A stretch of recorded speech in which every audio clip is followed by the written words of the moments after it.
Halo guys, welcome back to Korea Ramit bersama orang Korea yang medok. Di video kali ini aku bakal membahas sebuah kejadian yang aku yakin polo-polo pasti udah pernah dengar dan menurutku kejadian ini benar-benar gawendeng rek. Aku yakin polo-polo paling nggak udah pernah dengar sama yang namanya beauty pageant ataupun kontes kecantikan gitu kayak Miss Indonesia, Miss Korea, Miss Universe gitu itu. Biasanya dan juga setauku setiap negara itu pasti punya kontes kecantikan masing-masing dan nggak cuma satu biasanya. Kalau di Korea misalnya selain Miss Korea juga ada Miss World Korea, ada Miss Grand Korea, ada juga Miss Chunyang. Chunyang itu kayak nama kota terus cewek tercantik di kota itu. Kayak gitu itu juga ada. Tapi di video kali ini wilayah yang bakal menjadi lokasi utama itu berada di Switzerland dan korbannya alias tokoh yang bakal tak ceritakan di video kali ini merupakan pemenang Miss Northwest Switzerland di tahun 2003. Di tahun 2008 ini orang juga bahkan maju menjadi Miss Switzerland dan orang yang bakal tak ceritakan ini bernama Kristina Joksimovi. Nama Kristina di dunia beauty pageant itu sebenarnya lumayan besar ya. Bahkan dia itu pernah direkrut menjadi pelatih catwalk untuk ajang Miss Universe di tahun 2013. Coba polo-polo bayangkan. Karena selain cantik banget, tentunya cantik, pintar, baik, dan juga memiliki passion di dunia catwalk. Di tahun 2017, Kristina ini bertemu dengan seorang laki-laki yang jarak umurnya itu beda 3 tahun. Nah, dia ini bernama Mark Rieben. Dan buat polo-polo yang pernah baca kejadian ini di berita-berita, sering juga ini cowok, Mark Rieben ini disebut sebagai cowok bernama Thomas. Pada saat itu, Kristina itu usianya 31 tahun, sedangkan si Mark ini usianya 34 tahun. Kristina ini dekat banget sama si Mark dan mereka itu saling suka sampai akhirnya mereka memutuskan untuk menjadi pacar. Dan gak berhenti di situ, mereka itu karena saling suka, mereka itu juga merencanakan untuk pernikahan. Di sini ceritanya berlanjut. Pas si Kristina ini udah pacaran sama si Mark dan dia udah mulai merencanakan pernikahan dengan si Mark ini, dia akan mulai cerita ke teman-teman dekatnya ya toh. Dan teman-teman dekatnya itu bisa dibilang lumayan kaget dan sebenarnya lumayan banyak juga di antara teman-temannya yang kurang setuju. Kurang setuju apa mas? Ya kurang setuju untuk si Kristina ini nikah dengan cowok bernama Marknya ini. Mungkin buat people yang bingung kenapa, ini ada LinkedIn-nya, coba dilihat. Ya kayak HR ya, ngeliat LinkedIn orang. Kenapa teman-temannya nggak setuju? Soalnya mereka itu merasa si Mark ini kurang cocok sama Kristina.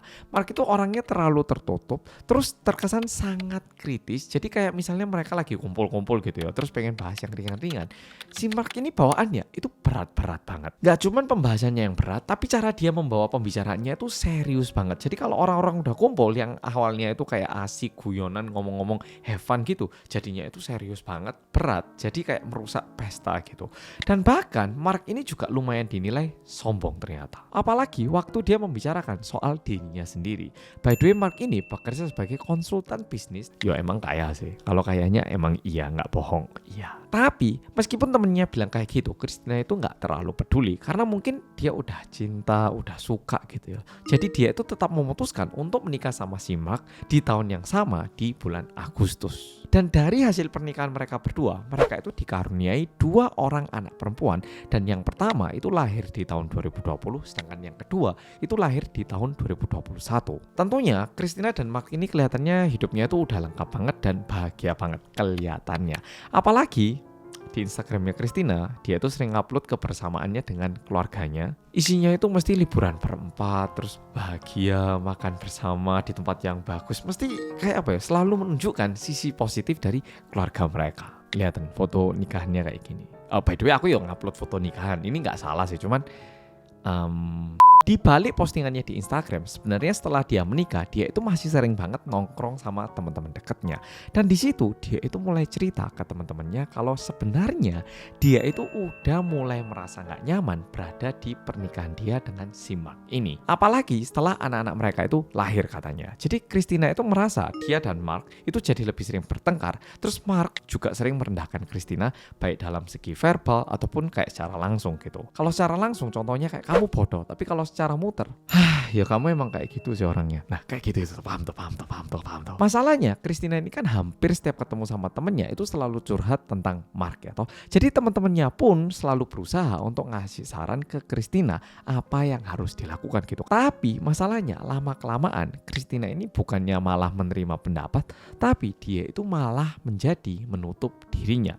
Dan lama-lama dia itu juga mulai jarang ikut kumpul-kumpul sama teman-temannya. Satu hal yang disampaikan sama Kristina adalah dia itu itu udah melakukan semua yang bisa dia lakukan untuk menyelamatkan kehidupan keluarganya ini alias kehidupan pernikahannya ini. Dari mulai ngajak ngobrol Mark baik-baik, ngajak Mark pergi konseling. Tapi apapun yang disarankan sama Christina, Mark itu selalu nolak. Kan katanya itu pernah ada satu waktu di mana Christina itu merasa dia harus nelpon polisi karena pertengkarannya sama Mark. Dan waktu Mark ini tahu kalau Christina itu mau lapor polisi, Mark itu bukannya merasa kayak, aku ini kayak berlebihan gak sih? Bukan kayak gitu. Mark ini malah bilang kalau dia itu bakal menghajar Christina. Habis itu kejadian ini lanjut lagi pada tanggal 14 Juli tahun 2023. Christina yang akhirnya udah gak tahan, dia itu memutuskan untuk melaporkan kejadian ini ke polisi. Dan dia itu udah gak peduli lagi Mark mau ngapain, pokoknya dia mau bebas gitu istilahnya. Dia nelpon polisi untuk mencari perlindungan. Dan waktu polisi datang, polisi itu menemukan Christina yang udah kayak ketakutan banget. Dan waktu dilihat baik-baik, di bagian lehernya Christina ini ada bekas cekian. Aku nggak tahu di Switzerland itu hukum KDRT itu pastinya kayak gimana, aku nggak yakin.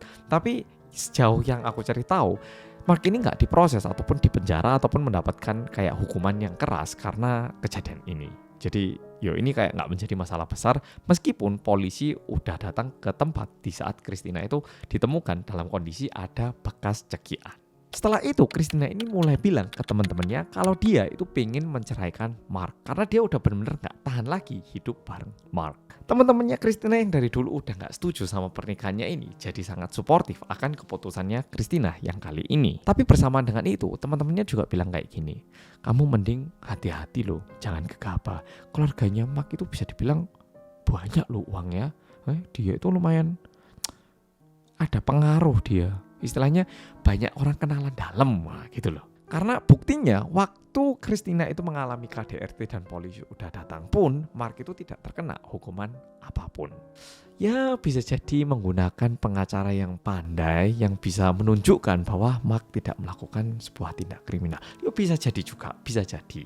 Kan ada uang. Nah Christina ini juga bilang ke teman-temannya bahwa Mark itu gak tahu kenapa selalu pengen Christina keluar dari rumah. Karena Mark itu pengen bertiga aja sama anak-anaknya. Dan tentunya ada kalanya juga Mark itu pergi bertiga sama anak-anaknya. Dan kalau kayak gitu kan si Christina pengen tahu ya toh, mereka aman gak, mereka udah makan gak, kan Christina pengen tahu ya toh. Dan kalau Christina itu nelpon Mark untuk tanya ginian, Mark ini gak pernah mau menjawab pertanyaannya si Christina ini. Jadi terkesan Mark itu pengen menjauhkan anak-anaknya dengan istrinya sendiri ataupun mama mereka sendiri. Nah sekarang ceritanya ini mulai menjadi serius. Christina sama si Mark ini mereka itu tinggal di wilayah yang namanya itu adalah Binningen. Binningen ini dekat sama kota Basel yang jaraknya itu kalau ke Swiss itu naik mobil sekitar 2-3 jaman. Dan mereka berdua ini tinggalnya itu memang jauh dari orang tuanya Christina dan juga jauh dari orang tuanya si Mark. Tapi kayak paling enggak 1 minggu sekali mereka itu masih ada kumpul dan makan bareng sebenarnya. Kejadian berikutnya itu terjadi pada tanggal 13 Februari tahun 2024. Nah waktu itu ada acara ngumpul sekeluarga. Jadi Christina, Mark sama papanya Christina gitu. Tapi waktu si papanya Christina ini datang, anaknya itu gak kelihatan gitu. Terus tanya bisa dibilang ke menantunya, Mark, ini Christina mana? Kok gak kelihatan?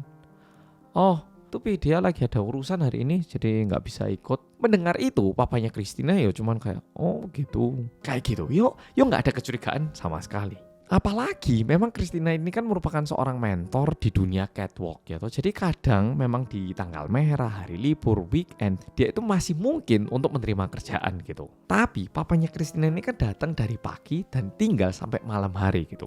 Dia udah main sama menantunya, sama kedua cucunya gitu. Tapi putrinya atau si Christina ini belas kayak telepon juga enggak, kayak apa-apa mau pulang ke rumah juga enggak ada, kayak bener-bener enggak ada kabar sama sekali gitu. Dan juga terkesan kayak Mark ini enggak nyariin Christina gitu. Dan karena agak aneh, papanya Christina itu tanya ke Mark, Christina mana?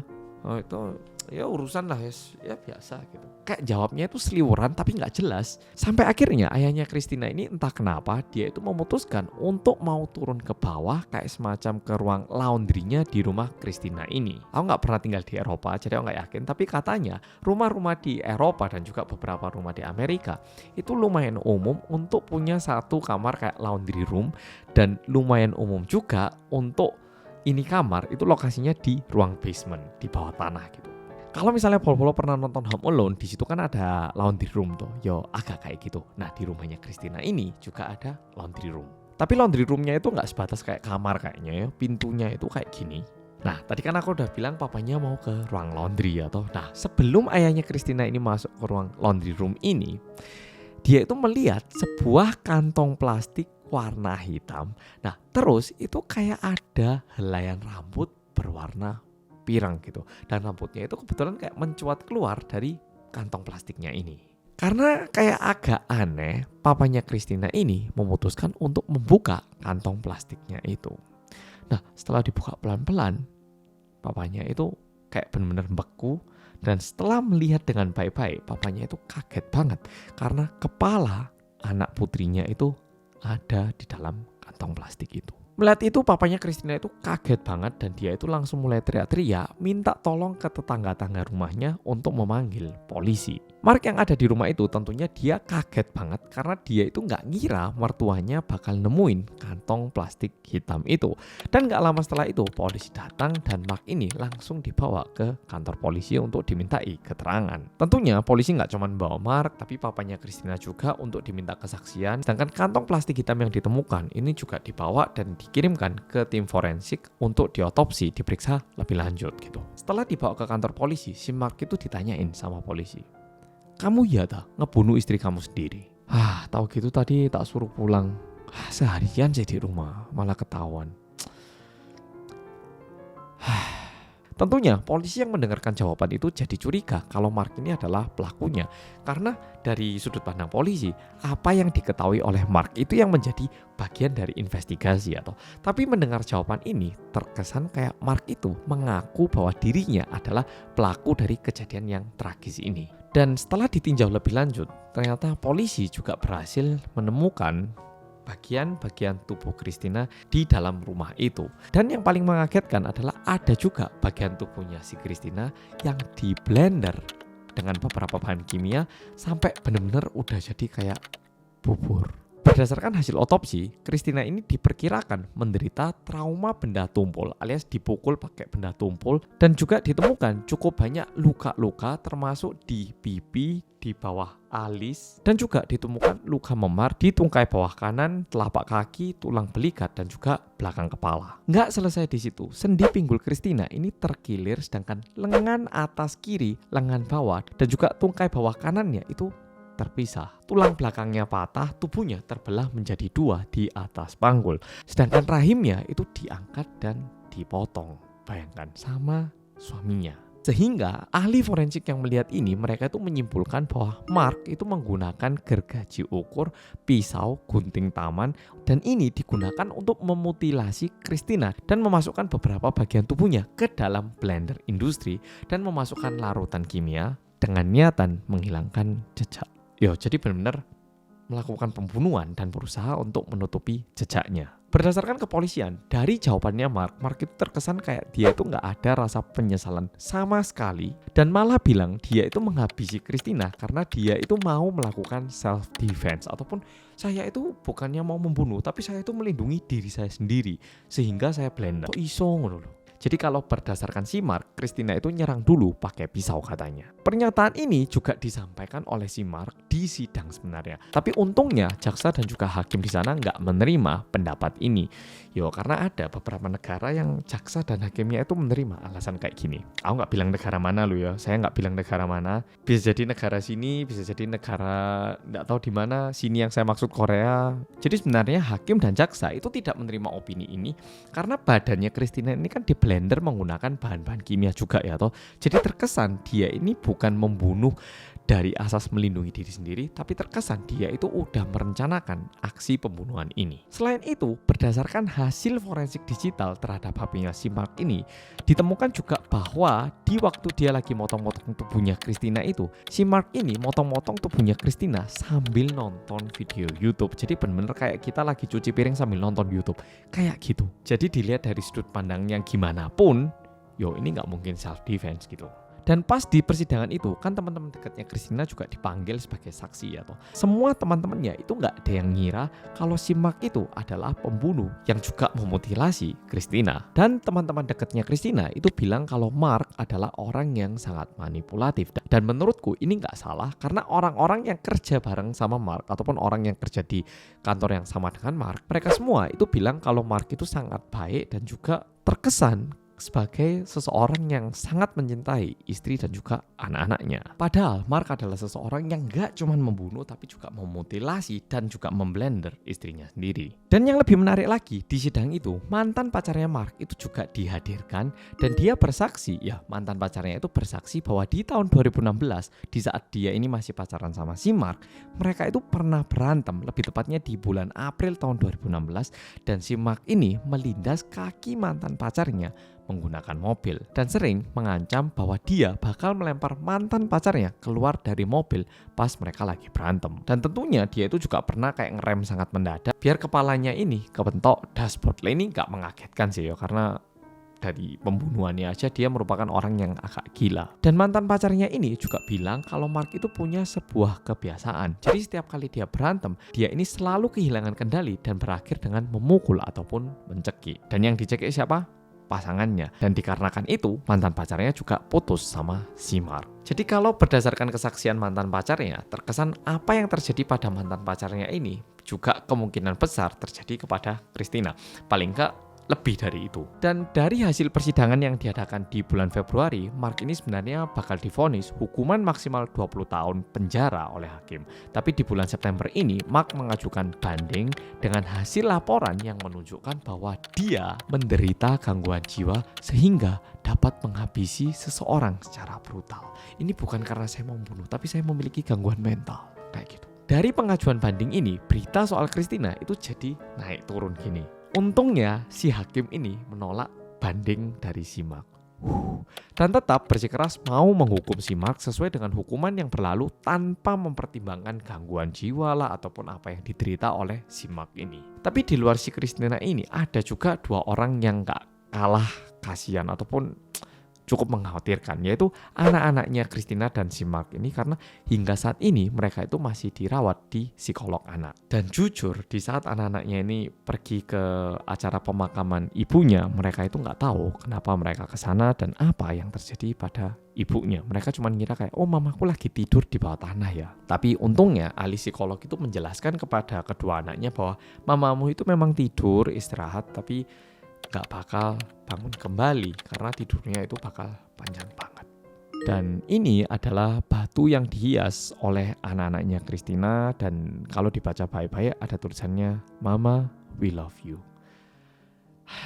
Ngeliat ginian ini jadi koyok berat gitu di hati yo. Dan yang paling disayangkan, kalau berdasarkan kesaksian anak-anaknya dan juga teman-temannya Christina itu adalah seorang ibu yang baik, penyayang banget, dan juga benar-benar mau melakukan apapun demi kedua anaknya. Dan hingga saat ini, makamnya Christina ini masih didatengin sama cukup banyak orang. Yang berarti di saat si Christina ini masih hidup, dia itu merupakan seseorang yang sangat baik. Karena di saat dia meninggal pun, orang-orang masih kayak teringat dan masih mencari makamnya. Dan untungnya, meskipun Mark terus mengajukan bandingnya itu terus-menerus ditolak, dan hingga saat ini dia itu masih ditahan di dalam penjara. Oke, Polo, video kali ini sampai di sini. Menurutku kejadian kali ini ini agak mirip sama kejadian agama-agama sesat. Kadang kita itu merasa ini benar, tapi orang-orang sekitar itu semua bilang itu salah gitu. Kalau misalnya ada kejadian kayak gitu, ada perlunya juga kita itu mencurigai diri kita sendiri. Kenapa orang-orang sekitarku itu semua bilang kalau ini salah meskipun aku ngerasa benar. Nah, kalau kayak gitu ada kemungkinan juga kita itu salah menilai. Karena kalau misalnya di waktu itu Christina mencurigai dirinya sendiri, mungkin saat ini Christina masih bisa ngajarin catwalk kepada orang-orang yang pengen belajar catwalk dengan baik. Tapi sayangnya nasi udah menjadi bubur. Tapi buat polo-polo yang nonton video ini, paling nggak kita jadi tahu kalau kita kadang itu perlu mencurigai keputusan diri kita sendiri. Oke polo-polo, makasih sudah nonton video kali ini dan sampai jumpa di video